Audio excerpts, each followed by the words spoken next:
नमस्कार, मी सौरभ कोरटकर. झी24 मध्ये आपल्या सगळ्यांचं स्वागत. आणि महाराष्ट्राला संत साहित्याची, संतांच्या शिकवणीची सुद्धा एक प्रदीर्घ परंपरा लाभलेली आहे आणि हीच परंपरा जगवण्याचं काम महाराष्ट्रातले कीर्तनकार करत असतात. अर्थात कीर्तनाचे प्रकार जरी वेगवेगळे असले तरी त्याच्या गाभ्याशी दोनच गोष्टी आहेत. ती म्हणजे विठ्ठलाची भक्ती आणि संतांची शिकवण आणि त्या माध्यमातून समाजाचं प्रबोधन. आणि हीच प्रबोधनाची परंपरा जगवण्याचं काम महाराष्ट्रातले कीर्तनकार करतात.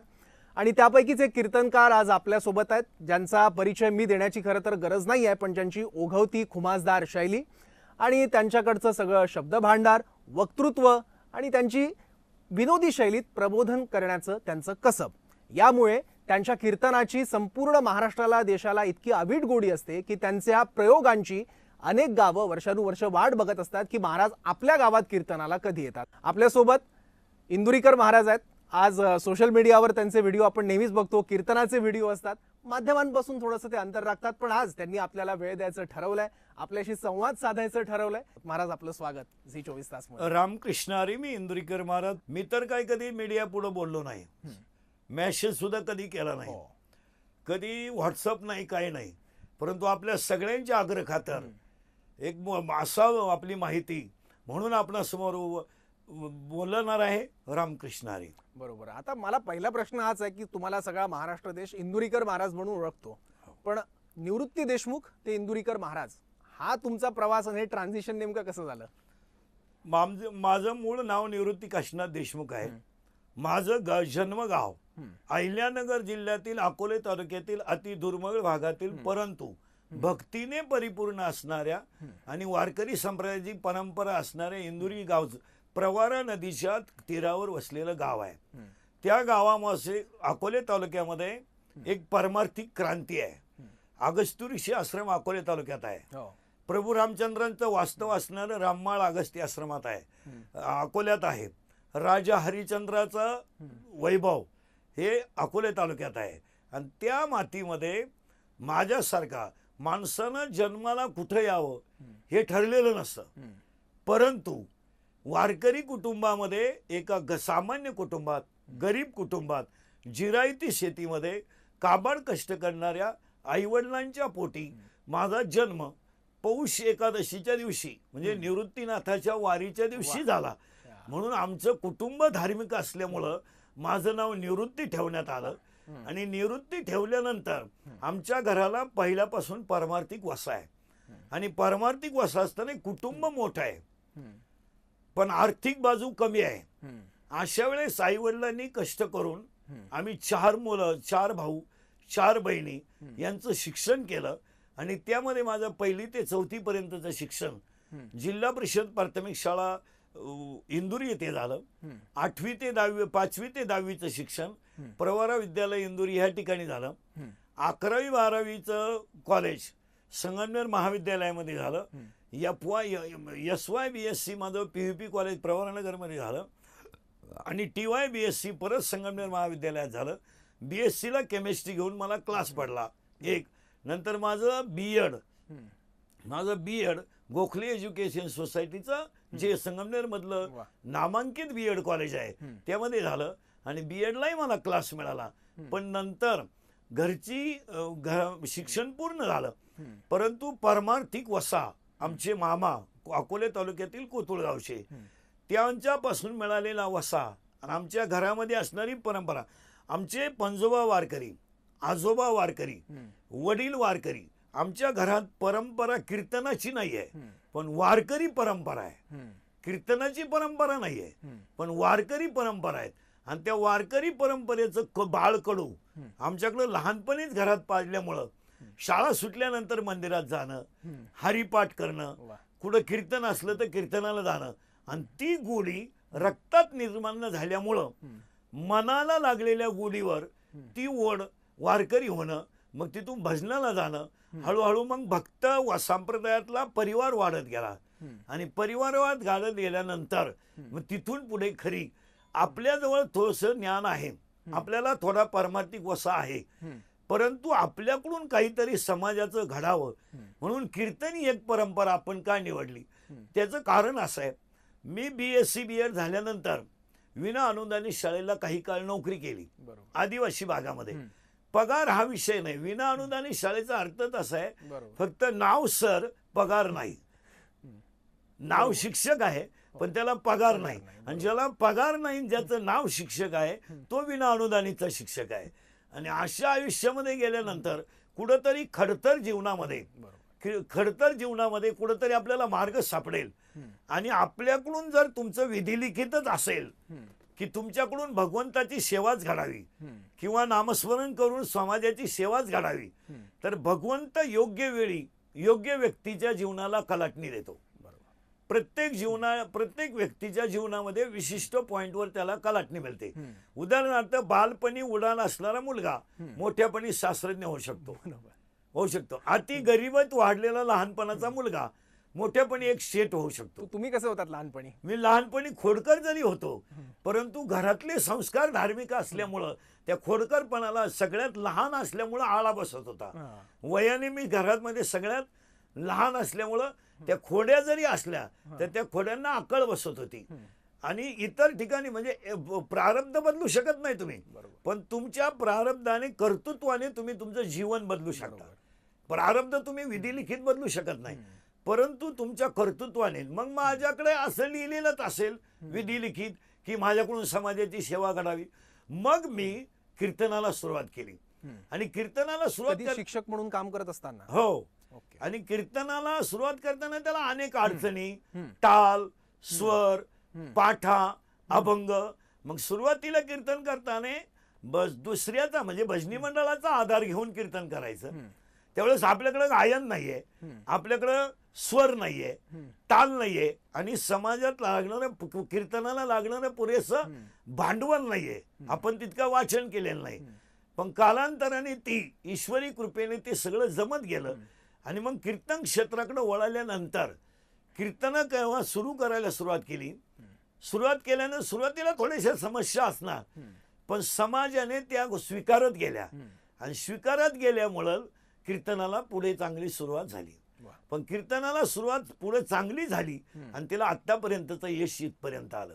एक सामान्य कुटुंबातला खेड्यातला माणूस कीर्तन परंपरेला, पूर्वी परंपरा असायच्या, म्हणजे प्रत्येक वारकरी संप्रदायाच्या घराला, आमच्या घराला वारकरी परंपरा आहे पण कीर्तन परंपरा नाही आहे. आणि आपण कीर्तनकार परंपरेचा जर अभ्यास केला तर अनेक प्रकारचे फड आहेत, अनेक प्रकारचे गण आहेत, अनेक प्रकारच्या वारकरी संप्रदायाच्या परंपरा आहेत. त्या प्रथेने त्यांच्या पाठीमागे चालत गेलेले लोक आहेत. म्हणजे एक व्यक्ती गेल्यानंतर पाठीमागून चालणारे व्यक्ती आहे. आपल्याकडे फक्त परमार्थिक वसा आहे, आपल्याकडे गादी नाहीये किंवा त्या गादीचा आपण वारस होण्याचा अधिकार नाही, आपण तिथपर्यंत नाहीये. आपल्याला फक्त आई वडिलांचे संस्कार आहेत आणि आपल्या स्वतःजवळ असणारं जे प्रारब्ध विधिलिखित असेल, या दोन प्रयत्नावर. आणि सगळ्यात महत्वाची गोष्ट, आपल्यामध्ये प्रयत्न करण्याची ताकद आहे, म्हणून ते इथपर्यंत आपण गेलो. पण मग तुम्ही शिक्षक असल्याचा तुम्हाला कीर्तन करताना काही फायदा झाला का? म्हणजे नाही, त्यावेळेस कीर्तनाचा फायदा इतका चांगला झाला शिक्षणाचा की बीएडला पायऱ्या असतात. बीएड करत असताना त्याला पायऱ्या असतात. म्हणजे प्रस्तावना, हेतुकथन, संकलन, उपयोजन आणि गृहपाठ, अशा बीएडला 5 पायऱ्या असतात. त्या 5 पायऱ्यांचा उपयोग आपल्याला समाजापुढे अभंगाची मांडणी करताना त्या ज्ञानाचा फायदा झाला. म्हणजे ते आपण हा विषय लोकांपुढे कसा मांडणार. मग बीएडचे जशा 5 पायऱ्या आहेत, प्रस्तावना, संकलन, हेतुकथन, उपयोजन आणि मग गृहपाठ, तसं हे कीर्तनाला रामकृष्णारी, नंतर उपपाहतालोचनी, नंतर परत अभंग घ्यावा, अभंगानंतर परत चाल घ्यावी, नंतर विठोबा रखमाई घ्यावी, मग कीर्तनाचं प्रास्ताविक सांगावं आणि मग अभंगाकडे जावं. हा शिक्षण असल्याचा फायदा झाला. आणि दुसरी गोष्ट, मी शिक्षक असल्यामुळं वाक्चातुर्य, शब्द चातुर्य हा सगळ्यात मोठा गुण आला. आणि सगळ्यात महत्वाची त्याच्याही पेक्षा समाजापुढे आपलं मत प्रगट करण्याची भीती कमी झाली. आपण विद्यार्थ्यांपुढे बोलत असल्यामुळं ती आपल्याला सवय होती. आणि सवय असल्यामुळे आपल्या मनावर तितकंसं दडपण आलं नाही. आपण मोकळ्या मनाने बोलायला लागलो आणि ते सर्वसामान्य समाजाला रुचत गेलं. तुमची जी भाषा आहे ना, त्याच्यावर सगळा महाराष्ट्र प्रेम करतो. तुमच्या कीर्तनाच्या शैलीची जी अवीट गोडी आहे त्याची ओढ असते प्रत्येकाला. आणि कुठल्याही पिढीतला व्यक्ती असेल, महिला असतील, तर त्यांना तुमचं कीर्तन ऐकावं असं वाटतं. ही शैली तुम्ही कसं, म्हणजे ही काळाप्रमाणे तुम्ही स्वतःमध्ये विकसित केली की तुमचा तो बोलण्याचा आधीपासूनचा भाग होता? अगदी तुमचा सुंदर प्रश्न आहे. हा जो प्रश्न आहे मुळात माझ्या वाणीमधली असणारी विनोदी शैली ही नैसर्गिक आहे. हा. तुम्ही जर ती कृत्रिम बनायचं ठरवली तर ती विशिष्ट काळ चालेल, कालांतराने ती फेल जाईल. कोणतंही काम कृत्रिम असेल आणि नॅचरल नसेल तर नॅचरल गोष्ट टिकून राहते आणि कृत्रिम गोष्ट आहे. नाटकात एखाद्याने केलेले हावभाव, चित्रपटात एखाद्याने केलेली ऍक्टिंग ही कृत्रिम आहे, म्हणजे तेवढ्या 3 तासापुरती आहे ती, त्याच्यानंतर त्याच्यात नाही. पण माझं जन्म ग्रामीण भागात आदिवासी तालुक्यात आणि जास्तीत जास्त माझा संपर्क हा सर्वसामान्य गरीब कुटुंबातल्या माणसाशी आल्यामुळं ते माझ्या वाणीत वळण पडून गेलं आणि ती भाषा पुढं मला माहित नाही की आपली साधी भाषा ही पुढे लोकांपर्यंत प्रभावी ठरेल, पण ती नेमकी प्रभावी ठरली हा मुळातच नैसर्गिकपणा आहे. आणि मग नैसर्गिकपणामध्ये सगळ्या गोष्टी नैसर्गिक आहेत, बऱ्याचशा गोष्टी माणसामध्ये नैसर्गिक आहेत. हसणे हा नैसर्गिक गुण आहे, ही नॅचरल प्रोसेस आहे. बरोबर. आणि नॅचरल प्रोसेस मध्ये हसण्यामध्ये तुम्ही हसण्यामध्ये कृत्रिमपणा आणू शकत नाही. तुम्हाला फक्त आणायचा असेल तर तो तुमच्या गालावर खरी पाडून किंवा थोडस स्मित हास्य करून आणा, पण नॅचरल हसू जे असेल ते तुम्ही आलं तर आणू शकत नाही आणि आलं तर दाबू शकत नाही. करेक्ट. तुम्हाला नॅचरल हास्य जेव्हा तयार होईल, पण त्याच्याहून कठीण असतं हसवणं समोरच्याला. हा सगळ्यात जास्त ते गोष्ट तुम्ही कसं हसवणं. करता? आणि हसवण्यामध्ये असं आहे, जी गोष्ट व्यक्तीच्या हृदयाला पूर्णपणे भिडते आणि ती गोष्टीमध्ये आपण बसतोय हे ज्याला वाटतं त्या गोष्टीला तो हसल्याशिवाय राहत नाही. बरोबर. उदाहरणार्थ आपण एखाद्या व्यसन करणाऱ्या दारुड्या माणसाला बोललोय, तो पिणार आहे, त्याला दारू पिण्याची लक्षणं सांगितल्यानंतर त्याच्या ती हृदयाला बरोबर पटतात आणि मग त्याचं अंतर्मन त्याला हसायला लावतं, अरे इट इज करेक्ट, वा, हे बरोबर आहे. जुगार खेळणाऱ्या माणसाचं जर इस्टेटीचं वाटोळं झालं, त्याच्या परपंचाचं वाटोळं झालं आणि त्याला जर ते पटवून दिलं तर त्याला ते पटतंय, अरे इट इज करेक्ट. म्हणजे हसू माणसाला हास्य कधी तयार होतं, जी गोष्ट मनाला पटते आणि त्या गोष्टीमध्ये आपण मॅच्युअर्ड आहोत, म्हणजे जुळलोय, बरोबर, ती गोष्टीला तो प्रगट झाल्याशिवाय राहत नाही. बरोबर. आणि जो माणूस त्याच्याशी संबंधच नाही तो तितका मोकळ्याने हसत नाही, त्याला ती गोष्ट निगेटिव्ह वाटते, म्हणजे त्याच्या मनाला ती पटत नाही. आणि हास्य ही नैसर्गिक प्रक्रिया आहे, हे जे नॅचरल प्रोसेस आहे बरोबर, हसणे. आणि सगळ्यात महत्वाची गोष्ट, हास्यामध्ये रक्ताभिसरण अतिशय सुंदर होऊन तुमच्या मेंदूवरचा तणाव कमी होतो. आणि सगळ्यात महत्वाची गोष्ट आहे, हास्य हे टॉनिक आहे. बरोबर. हास्य हे टॉनिक आहे. तुम्हाला जर वाईट विचारापासून, काही वाईट गोष्टीपासून बाजूला जायचं असेल किंवा आपल्या मनामध्ये आलेली एखादी विकल्पित गोष्ट, न येणारी गोष्ट जर तुमच्या मनात आली असेल तर ती गोष्ट तुम्हाला जर टाळायची असेल तर त्याला हास्य हे औषध आहे. बरोबर. तुम्ही जर हसलं तर ती गोष्ट टाळू शकता. उदाहरणार्थ आता आमच्यासारखे माणसं कीर्तन करताना आम्हाला जर समाजामध्ये जास्त वेळ बसलं तर आमच्या अभंगाचं चिंतन थोडस कमी होतं. मग आमचं मन तुमच्या बाष्कळ गप्पांमध्ये रंगतं. मग आम्ही आमच्या मनाला त्यावेळेस रामकृष्ण हरीचा ध्यास लावून देतो किंवा त्याला ते ताब्यात घेण्याचा प्रयत्न करतो, त्यामुळे ते पुढचं समोर यशस्वी होतं. म्हणजे हास्याचा हाच आहे, नैसर्गिक प्रक्रिया आहे. नाही, तुम्ही हसवताय खरं आहे, हास्य विनोद करता, पण तुमच्या हास्य विनोदामध्ये सुद्धा एक भाष्य असतं सामाजिक, त्याच्यात एक प्रबोधनाचा संदेश असतो. मला तुम्हाला विचारायचं हे आहे की असं तुम्ही अनेक ठिकाणी गेला आहात, तुम्ही हास्य विनोद केलाय, जे सांगायचं ते सांगितलं, प्रबोधन केलं त्या माध्यमातून. असं कधी घडलंय की हा हास्य विनोद केला तुम्ही, तो एखाद्याने इतका गांभीर्याने घेतला की त्याच्या आयुष्यात खूप आमूलाग्र बदल झाला आणि त्यांनी तुम्हाला येऊन सांगितलं, असं घडलं असणारच, पण तुमच्या स्मरणातला असं आता असे अनेक प्रकार आहेत, अनेक विद्यार्थी आहेत, अनेक पालकत्व आहेत की आपण गांभीर्य, सासू सुना आहेत घरामधल्या भांडणाशी, आपण जेव्हा सासू सुनेची गोष्ट हसत हसत सांगतो आणि तिच्या ते मनाला पटतं, ती हसते, पण ती कीर्तनामध्ये हसून जाते, पण घरी गेल्यावर ती हास्य ही गोष्ट अंतर्मुख झाल्यावर कळते.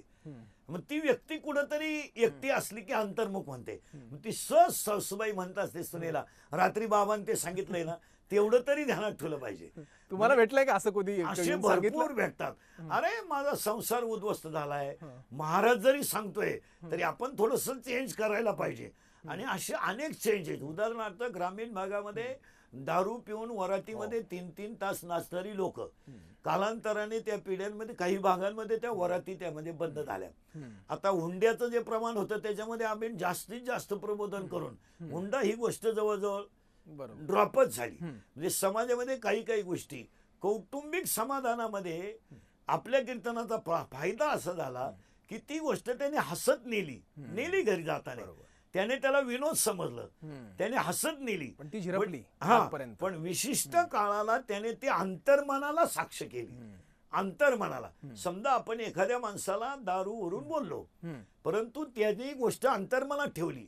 पण त्याचा जवळचा मित्र जर एखादा त्याच्या समोर दारू पिऊन गेला तर त्याचं अंतर्मन त्याला सांगतंय, अरे महाराजांनी सांगितलं ते बरं होतं, मित्र गेलाय, थोडा चेंज करायला पाहिजे. वा वा. हे सगळ्यात महत्वाचं आहे. आणि ही गोष्ट प्रत्येक कुटुंबामध्ये रुजत गेली. मग आपलं भाषा, ग्रामीण भाषातली माझी भाषा लोकांपर्यंत का उतरली, तर त्याचं कारण त्याच्यातलं सत्यत्व जे आहे ते प्रत्येकाच्या कुटुंबाशी निगडीत आहे. आणि कुटुंबामध्ये तुम्ही पुस्तक वाचून हा अनुभव घेऊ शकत नाही, तुम्ही कादंबरीतून अनुभव घेऊ शकत नाही, तुम्ही चित्रपटातून अनुभव घेऊ शकत नाही घेऊ शकत. तुमच्या कुटुंबावर होणारे व्यसनांचे दुष्परिणाम किंवा तुमच्या कुटुंबामध्ये होणारे भांडणाप्रमाणे परिणाम, ते परिणाम तुम्ही स्वतः समाजाला त्याच्या भाषेत गेल्याशिवाय सांगू शकत नाही.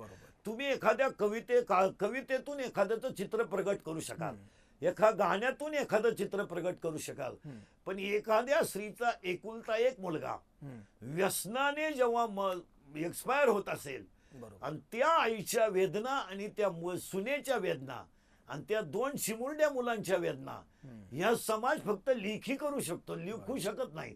ते अनुभव त्यांना प्रत्यक्षात जीवनामध्ये आलेत आणि त्यांनी ते दुःख ही गोष्ट अशी आहे की ती स्वतःवर आल्याशिवाय ती तुम्ही दुसऱ्याला प्रगट करू शका. तुमचा आनंद तुम्ही प्रगट करू शकता. तुम्ही एखाद्याला फसवलं, तो आनंद तुम्ही हसत सांगू शकता, मी त्याला दुःख नाही सांगू शकत, दुःख. पण एखाद्याच्या कुटुंबावर होणारा आघात नाही. आणि एखाद्या आईचा एकच मुलगा आहे आणि तो जर व्यसनाच्या आहारी गेलाय आणि तो जर त्याच्यापासून परत तिच्याकडे आला तर हे चमत्कारापेक्षा कमी नाही तिच्यासाठी, त्याच्यापेक्षा दुसरा चमत्कार तिच्यासाठी काय. आणि ज्या वेळेस त्या मग ती आई त्या मुलाला पुनर्जन्म म्हणते. बरोबर, एकदम. ती म्हणते, अरे नाही, याने माळ घातली, वारी केली, आषाढीला गेलता, संत संगतीत राहिला, माऊली बरोबर तो आळंदी पासून वाखरीपर्यंत चालत गेलाय, त्याला संत संगत 22 दिवस घडली आणि संत सहवासाने त्याचं अंतर्मन शुद्ध झालंय. ती बाह्य मनाची भाषा वापरत नाही. आणि अंतर्मन शुद्ध झाल्यानंतर तीच म्हणते, मला सांगायची गरज नाही पडली हो त्याला, त्याचं परिवर्तन झालं. मला सांगायची गरज नाही पडली. तो वारीवरून आल्यापासून आहे ना, त्याने मित्रही बदलवले आणि व्यसनही बदलवलं. जाऊ द्या, माझा उद्ध्वस्त झालेला संसार, एक माझा मुलगा वारीत गेल्यामुळं, त्या पांडुरंगाच्या वारीत गेल्यामुळं माझा मोडलेला संसार उभा राहिला. आणि हे वारीमुळं तर झालं, पण वारीमध्ये कीर्तन ऐकल्यामुळं झालं. हा त्या व्यक्तीला आलेला अनुभव आहे. आणि परमार्थ ही अशी गोष्ट आहे, ती मुळातच अनुभवायची आहे, ती दुसऱ्याला सांगण्याची नाही. आता आम्ही लोकांना जरी सांगत असलो तर आम्ही आयुष्यामध्ये तेवढ्या यत्ना सहन केल्यात ना. एसटी नव्हती, साधन नव्हतं, त्यावेळेस कीर्तनाची गुढी इतकीशी नव्हती, लोकांना ती गोष्ट ती इतकी चटक लागलेली नसती. मग ते कुठंतरी त्या एसटीचा प्रवास, पायी प्रवास, एसटीचा प्रवास, आणि मग लोकांमध्ये गोडी निर्माण करण्यासाठी आपल्याला काही प्रकारचा त्रास घ्यावाच लागणार. बरोबर. एखादी गोष्ट आता कसं आहे, आता नवीन कीर्तनकार जेव्हा तयार होतात त्यांना स्टेज तयार आहे. बरोबर आहे, त्यांना स्टेज तयार आहे. तुमच्यासाठी स्टेज पर्यंत नाही, आम्हाला स्टेज तयार करायचं. बरोबर. आता सुविधा झाल्या, युट्यूब आहे, चॅनल आहे, तुम्ही त्याच्यावर ऐकू शकता आणि ऐकून तुम्ही ते बोलू शकता. आम्ही कीर्तनकार झालो तेव्हा मोबाईलच नाही, आम्ही वाचल्याशिवाय कीर्तन करू शकत नाही. आणि आताचा कीर्तनकार न वाचता तेवढी गोष्ट तो सेटलमेंट करू शकतो. बरोबर. आणि त्यावेळेस कष्ट, सुंदर सिस्टीम नाही, सुंदर मंडप नाही, किंवा लोकांमध्ये तेवढंस अट्रॅक्शन नाही, आर्थिक बाजू नाही. आणि त्या काळात कीर्तन करायची. बरं, त्यावेळेस 12-12 किलोमीटर पायी जायचं, 8-8 किलोमीटर पायी जायचं. शिवाय त्या कीर्तनकाराचं राहणं त्याच गावात राहायचं. मग त्यावेळेस ते कष्ट असायचे. आणि ते कष्ट आजच्यात नाही आहेत. आज इतकं सोपं साधन झालंय, इतकं सोपं की ते तुम्ही पटकन करू शकता. पण त्या काळात, आणि त्यामध्ये तुमची एक बाजू कीर्तन करायचं जरी ठरलं, आर्थिक बाजू पुन्हा पाहिजे, कौटुंबिक समस्या पाहिजे. माझ्या पण कुटुंबावर- महाराज, अशा कधी आव्हानं, अशा काही अडचणी आल्या या सगळ्या प्रवासात की जेव्हा तुम्हाला खूप हतबल वाटलं, खूप तुम्ही खचले हतबल असं म्हणजे वाटलं, कधी असे काही कधी प्रसंग, नको वाटण्यासारखी गोष्ट असे आहे. प्रसंग आहेत हो. एक दोन सांगा ना. आता समजा आपल्याला डोंगरात जायचंय, एसटी एकच आहे, हम्म, एसटी मुक्कामाला जाते, हम्म, त्या गावात एसटी मुक्कामाला जाते, 7 ते 9चं कीर्तन आहे, एसटीच कधी कधी 7 वाजता लागते, मग आपण त्या गावात 10 वाजता जाणार, मग त्या लोकांचा होणारा त्रास, मग ते झालेलं कीर्तन, मग त्यांनी आपली कोणती त्या बिचारांचा दोष नाही, ते आपण लेट झालो. म्हणजे अशा भयान प्रसंगातून कीर्तन करायचं.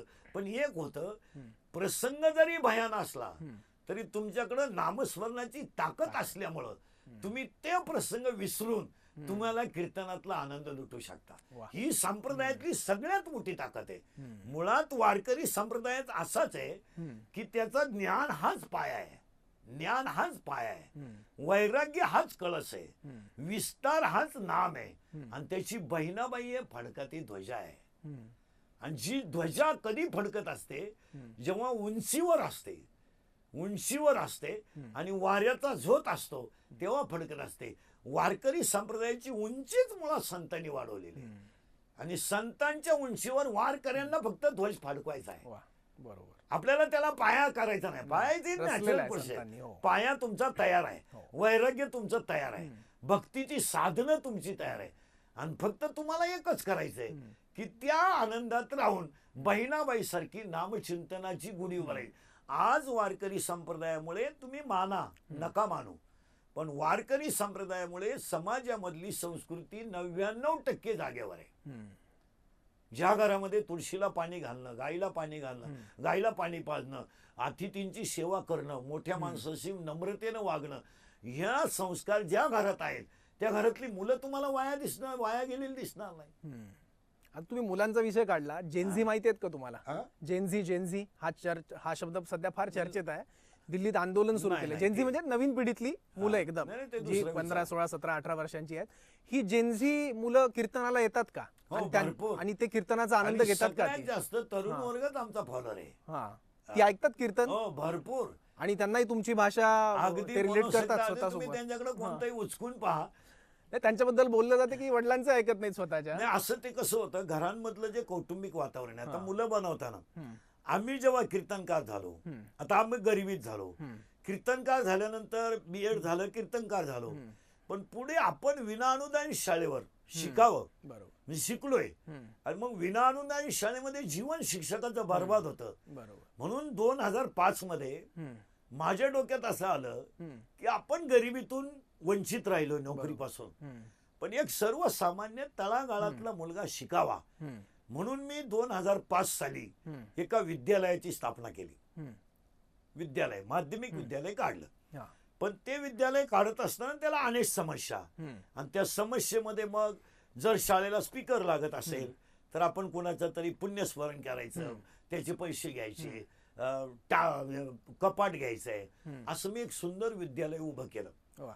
आणि त्या विद्यालयाला 5वी ते 10वी मुलगा माझ्याकडे शिकायला आल्यानंतर त्याच्याकडून मी 5वी पासून तर 10वी पर्यंत 1 रुपया सुद्धा फी घेतली नाही, की चाचणीची घेतली नाही, की स्कॉलरशिपची घेतली नाही, की काहीच नाही. असे माझ्याकडून आतापर्यंत 2005 पासून 1500 मुलं शिकून गेली बापरे. माझ्याकडून. त्यांच्याकडं एक दाखल्याची फी फक्त 250 रुपये 5 वर्षात. आणि मग मी त्याला जोडून बालगृह चालू केलं, निराधार निराश्रित, की ज्यांना कोणीच नाही. आणि अशा बालगृहामध्ये माझ्याकडं आता सध्या 60 मुलं आहेत. वा.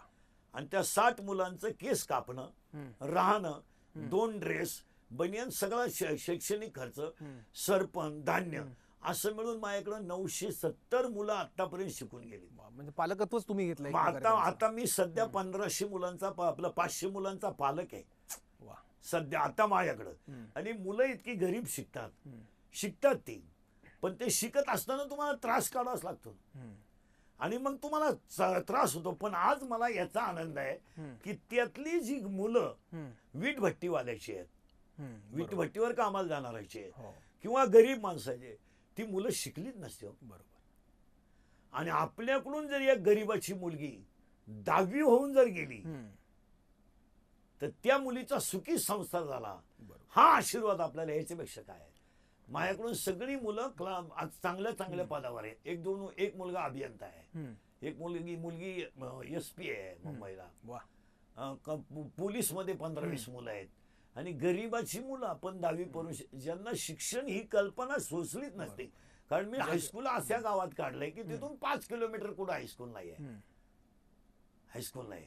त्या विद्यालयाचं नाव खंडेराव पाटील माध्यमिक विद्यालय ओझर बुद्रुक आहे. आणि मी शिक्षकांना मी स्वतः विना अनुदाते असल्यामुळं मी 5 म्हणजे जोपर्यंत मान्यता येत नाही तोपर्यंत एकाही शिक्षकाचं पेमेंट द्यायचं ठेवलं नाही. पूर्ण पेमेंट त्यांना आतापर्यंत तुम्ही जे सोचलं ते दुसऱ्याच्या वाट्याला नाही अजिबात येऊ दिलं नाही. ज्याच्यातून मी गेलो त्यांना ती रक्कम कमी असेल म्हणजे आहे, पण ती त्यांना ती 1 तारखेला द्यायची म्हणजे द्यायची. आणि माझ्याकडे आता 13 शिक्षक आहेत. 13 शिक्षकांना त्यांना आता 60% 80% अनुदान आहे विद्यालयाला. आता 8वी ते 10वीला 80% अनुदान आहे, 5वी ते 7वीला 60%. मी शिक्षकांचं भविष्य घडवताना व्यापारीकरण न करता मी त्यांच्याकडून अजून 1 रुपया सुद्धा घेतला नाही. पण मला एक सांगा, तुम्ही सगळं शून्यातून उभं केलं, तुमचा संघर्ष एक वेगळा आहे. आणि जेव्हा तुम्ही आज यशाच्या शिखरावर आहात, प्रसिद्धीच्या शिखरावर आहात, तुम्ही त्याची जाणीव ठेवली, तुम्ही सामाजिक उपक्रम सुरू केले आहेत. समाजात ही भावना कमी होत चालली आहे का, की आपलं काहीतरी एक देणं लागतं समाजाला? कारण वारकरी प्रत्येकाला माऊली म्हणतो. अगदी बरोबर आहे. आपण प्रत्येकाला माऊली म्हणतो, पण सत्कर्म करण्याची बुद्धीची प्रमाण कमी झालं. थोडक्यामध्ये परोपकार करावा, उपकार करावा. प्रसंगामध्ये एखाद्या असणार. आता आमच्यासारख्या आता आमचं इंदुरी गाव आहे, वस्त्यांवर लोक राहतात. मग पावसाळा आहे, उद्या एखादा माणूस एक्सपायर झाला, त्याचं प्रेत 3 किलोमीटर आणायचं आहे. समाजामध्ये एकात्मता राहिली नाही, भाऊबंदकी राहिली नाही. म्हणजे सगळे समाजाचं विघटन झालंय, संघटन राहिलं नाही. मग त्यासाठी मी गावालाच एक वैकुंठ रथ बनवून दिला. वैकुंठ रथच स्वतः बनवला, मस्त दिला. मी माझ्या इंदुरी गावात मंदिरं अतिशय सुंदर बनवली आणि वैकुंठ रथ देऊन टाकला. मग आपण म्हणतो ना, ही लोक परोपकार का करत नाहीत, तर त्याचं असं आहे, परोपकारामध्ये सुद्धा बऱ्याचशा वेळा आपण काय होतो, एखाद्यावर दया करावी अशी आपली भावनाही उत्पन्न होते. बरोबर. आणि त्याला वाटतं. पण त्या व्यक्तीचे दुर्गुण जेव्हा आपल्याला कळतात तेव्हा आपण ही गोष्ट चुकीची केली असं वाटतं. अरे आपण त्याला 20 रुपये उसने दिले, तो रडला रे, रडला म्हणून आपण त्याला 20 रुपये उसने दिले. पण अर्ध्या तासाने तो आपल्याला तिकडून दारू पिऊन येताना दिसला. मग आपण ते आणि ज्या वेळेस असं करतात आमच्या जीवनामध्ये शाळा चालवताना मग आपल्याला विद्यालय काढलं. मग आता समस्या अनेक आहेत. माझ्याकडे मी एक महिला समुपदेशन केंद्र सुरू केलं, महिला कोपरगावला. आणि मग कौटुंबिक समस्या सोडवण्यासाठी तर माझ्याकडे आतापर्यंत 1360 केसेस मिटल्यात. बापरे, 1360 संसार तुम्ही रुळावर आणले, लिहून आले. माझ्याकडं MSW झालेला एक मुलगा आहे, एक मुलगी आहे, तिथं कामाला आहे. पोलीस स्टेशन मध्ये त्यांना एक जागा आहे. तुमची तक्रार असेल आज जाण्यापेक्षा इथं जर समन्वयाने होत असेल, आणि हे करत असताना काही त्रासच काढावा लागतो ना. पण प्रमाण वाढलं का महाराज कौटुंबिक वादांचं? अगदी अगदी त्याला कारण आहे. प्रत्येक कुटुंबाचा तुम्ही अभ्यास करा, प्रत्येक कुटुंबाचा, तुमचं माझं प्रत्येक कुटुंब थोडस युगो तयार झालाय. तो युगो असा झालाय, मी आहे, माझं आहे, मी करतोय आणि माझ्यामुळे करतोय. त्यामुळं प्रत्येक पालक मुलापासून दूर आहे, आई मुलीच्या विचाराची नाही, आणि सून सासूपासून दूर आहे. याचं कारण आहे तो अहंकार घालवण्याची जी ताकद आहे ती फक्त वारकरी संप्रदायाच्या संतांच्या विचारातच आहे. आणि ही लोक नेमकी संतांच्या विचारापासून बाजूला राहिली. यांनी जर संतांचा विचार केला, रामायणाचा विचार केला, महाभारताचा विचार केला, तर आपल्या कुटुंबामध्ये आनंद ही गोष्ट सहज प्राप्त होऊ शकते. बरोबर. आणि आनंदाचा प्राप्तीचं ठिकाणच आहे ना. आपण म्हणतोय साखर गोड आहे, आपण म्हणतोय साखर गोड आहे, पण ज्याला डायबिटीस आहे त्याला ती कडू आहे ना. बरोबर. आपण म्हणतोय जसं सोनं आहे, सोनंच आहे ते. पण कधी सोन्याचे दागिने तुम्ही किती बनवा, कोणत्या आकाराने बनवा, कोणत्या सोनाराकून बनवा, सोन्याचं सोनं पण कधी सोडत नाही. सोन्याचं तुम्ही कापड कोणताही घाला, काय प्रॉब्लेम नाही, पण कापड धाग्याला सोडत नाही. आणि गुळाची गोडी सोडित नाही. तसे आई वडील, संत आणि वारकरी संप्रदाय, समाज किती वाया जाऊ द्या, त्यांचे तत्व सोडत नाही. वा. त्यांना तत्व सोडा. आमच्याकडे आषाढ महिना, आपला ज्येष्ठ महिना आला, 10 लाख लोक सप्तमीला आळंदीत देवती येणार, काय निरोपची गरज नाही. अष्टमी आली, 10 लाख लोक आळंदीत येणार, आणि 2 दिवस पुण्यामध्ये 2 मुक्काम, पण दोन्ही सोहळे इतके आनंदाने करणार. पण त्या सोहळ्यातल्या ज्ञानबा तुकाराम या शब्दातली ताकद इतकी आहे की 20 लाख लोक एकही उपाशी नाही आणि एकही वाऱ्यावर नाही. याला वारकरी संप्रदायाचं जे चैतन्य आहे, आजचा माणूस चैतन्य जरी मान्य करत नसला, काय झालं, थोडीशी बौद्धिक पातळी वाढल्याचा लोकांना अहम झाला की आम्ही थोडेसे बौद्धिक आहोत. ते बौद्धिक नाहीत आहेत, पण त्यांच्याकडं आमच्याकडं थोडासा ज्ञानाचा साठा आहे, हा त्यांना अहंकार झाला. आणि त्या अहंकारामध्ये त्यांना मी एक ज्ञानी आहे असं वाढत गेलं. त्यामुळे ते काही संस्कृतीपासून दूर गेले आणि कष्टाशिवाय कोणती गोष्ट तुम्ही साध्य करू शकत. आता आम्ही हायस्कूल चालवतो, विद्यालय चालवतो. मी स्वतः गायीची एकदम चांगली सेवा करणारा माणूस आहे. मी सकाळी, आता मी 3 कीर्तनं रोज करतो, रोज 5-6 तास बोलतो. पण आम्ही कष्टच केले ना. कीर्तन करत असताना, मोबाईलची सोय नसताना, आम्ही जेव्हा खेड्यावर कीर्तनाला जायचं, सायकलीवर जायचं, तर कीर्तनामध्ये मी माझ्या स्वतःच्या आईच्या अंत्यविधीला नव्हतो. नाही, इतक्या अंतरावर मी येऊ शकत नाही. आणि मी कुठे होतात तेव्हा? कीर्तनामध्ये होतात? कीर्तनात होतो. तुम्हाला कधी कळलं तसं? सांगतो, एकादशी होती, गीता जयंती होती, आणि गीता जयंतीच्या दिवशी आमच्या आईंचा मृत्यू जेव्हा झाला, आईंना संगमनेरला ऍडमिट केलं होतं. मी पुणे जिल्ह्यातल्या रोकडी गावात कीर्तनाला होतो. रात्री येणं शक्य नाही, म्हणजे माहीतच नाही ना, फोनची सोय नाही, कीर्तन कुठं हे माहित नाही, तितक्या सुविधा नाही. आणि मग सकाळी मी कीर्तन करून, म्हणजे असं घडलं असेल असा कधी विषयच नाही. आणि जेव्हा मी कीर्तन संपून गावात सकाळी आलो निवांत 10 वाजता, तर त्यावेळेस आमच्या स्वतःच्या आईची अंत्ययात्रा निघली होती. आणि स्वतःच्या आईची अंत्ययात्रा निघत असताना सुद्धा मी संप्रदायाकडे थोडी सुद्धा पाठ फिरवली नाही, मी कीर्तनच केली. कालांतराने आईंची इच्छा होती लग्न करावं, तोपर्यंत मी लग्न केलं नव्हतं. आता आईंची इच्छा कोण आपल्या कोण अपुरी राहिली. बरोबर. आपण म्हणजे पाहू अरे ते एक पाप आपल्या मस्तकी बसेल, आपल्याला मातृऋणातून मुक्त होता येणार नाही. काही झाली तर आपलं आईवर कर्ज आहे, आईचं कर्ज आहे आपल्यावर. मग वडिलांच्या शब्दानुसार मी लग्न करायचं केलं. एक वारकरी कुटुंबातली, सामान्य कुटुंबातली, म्हणजे सामान्य सर्वसामान्य कुटुंबातली एकदम गरीबाची मुलगी मी बायको केली. पण तुम्हाला कुणाला पटणारच नाही, माझ्या लग्नाच्या दिवशी सुद्धा मी 2 कीर्तन केली. लग्नाच्या दिवशी कीर्तन केली? हो, माझ्या स्वतःच्या लग्नाच्या दिवशी 3 वाजता कीर्तन झालं, आणि 6 ते 8, 6 ते 8 आणि 9 ते 11, 6 ते 8चं कीर्तन वाजेवाडी तालुका शिरूरला केलं, आणि रात्री 9 ते 11चं कीर्तन. आणि आमच्या पत्नीनं सुद्धा लग्नाच्या दिवशी संध्याकाळी संगमनेर तालुक्यातल्या मंगळापूरला कीर्तन केलं. आम्ही दोघंही कीर्तनकार आहेत. आणि मग इतका त्याग तुम्ही कुठं सापडून द्याल मला आता? म्हणजे काय 2 कीर्तनाच्या मध्ये तुम्ही लग्न केलं?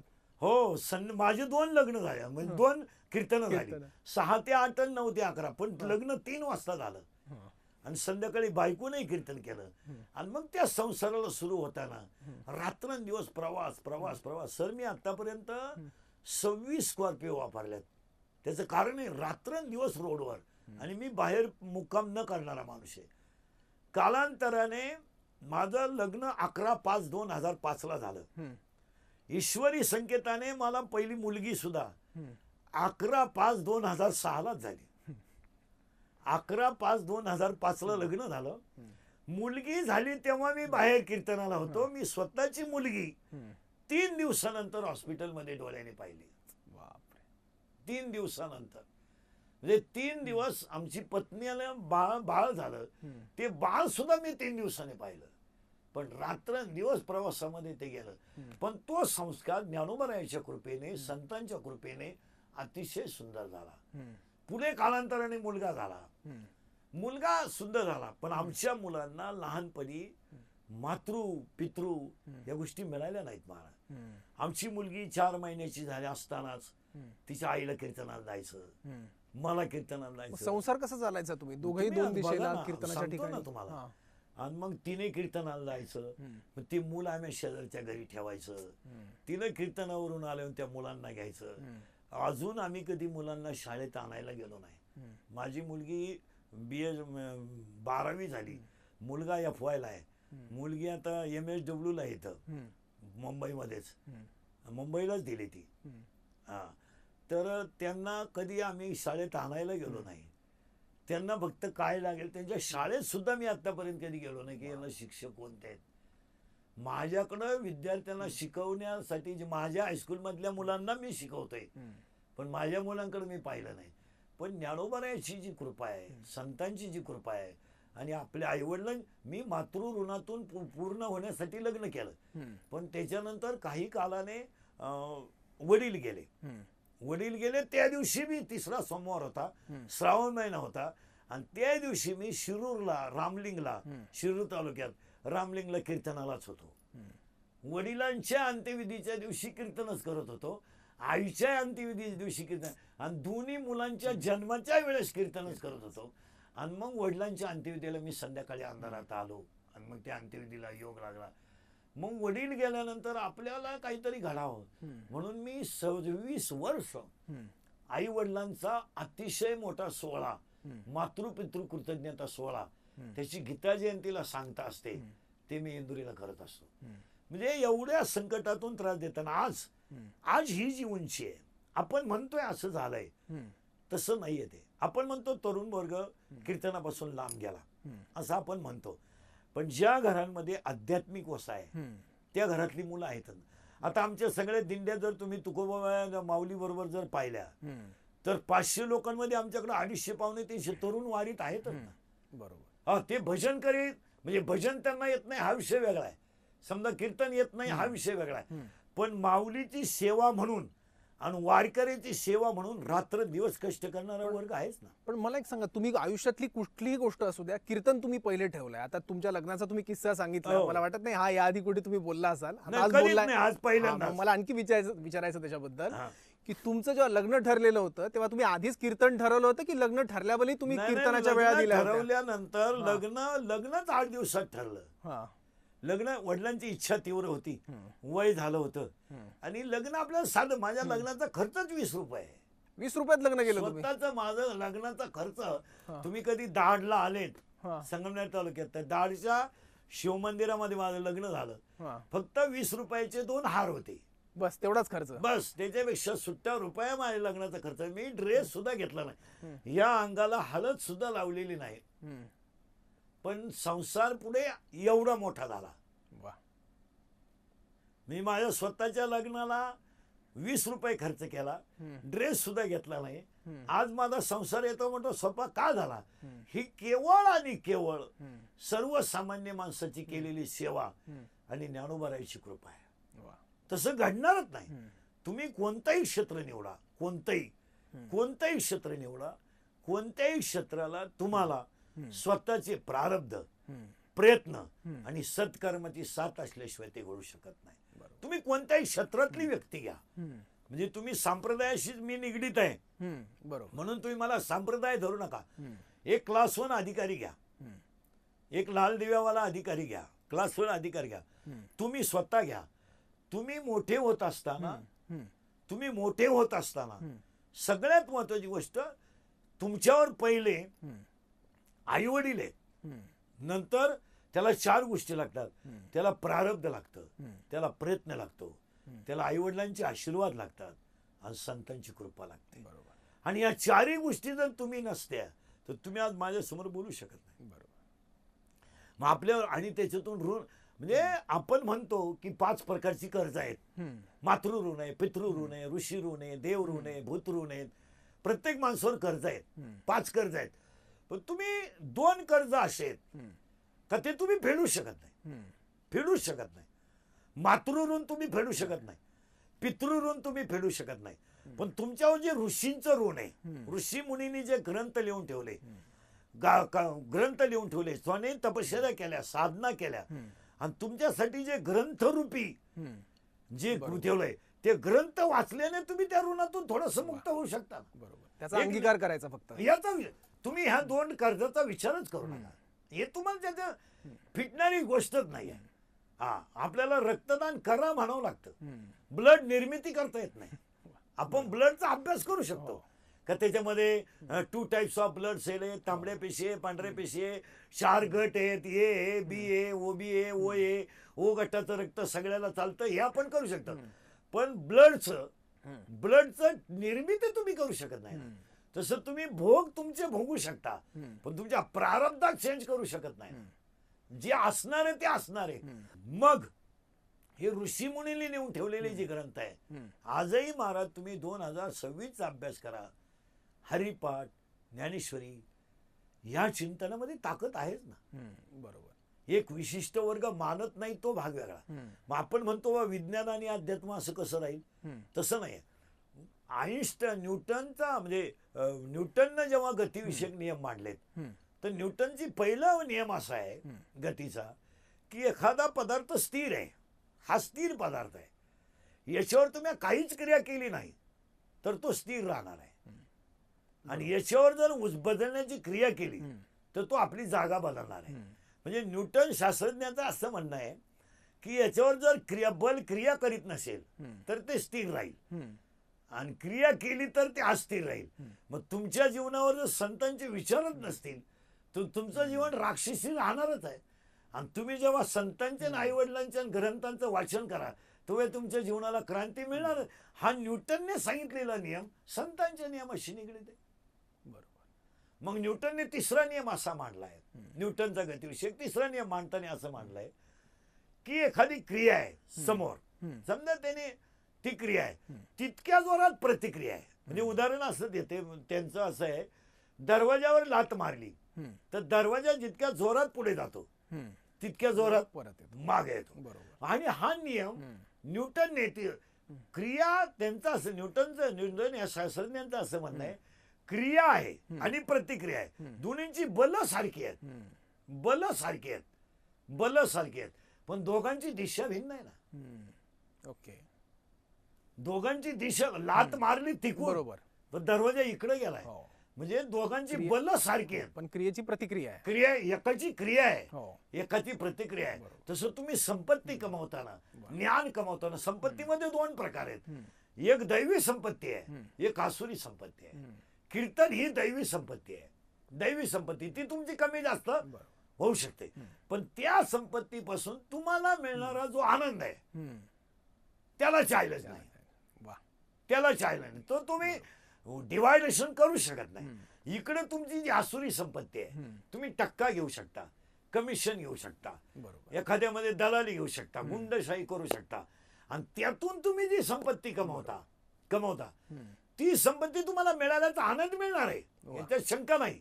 पण तो आनंद क्षणिक आहे, आणि त्या आनंदाचं परिणाम तुम्ही केलेल्या कर्माची फळं तुमच्या घरातल्या अन्नावर होणार, तुमच्या आहारावर होणार, परिणामी तुमच्या मुलांच्या बुद्धीवर ते होणार.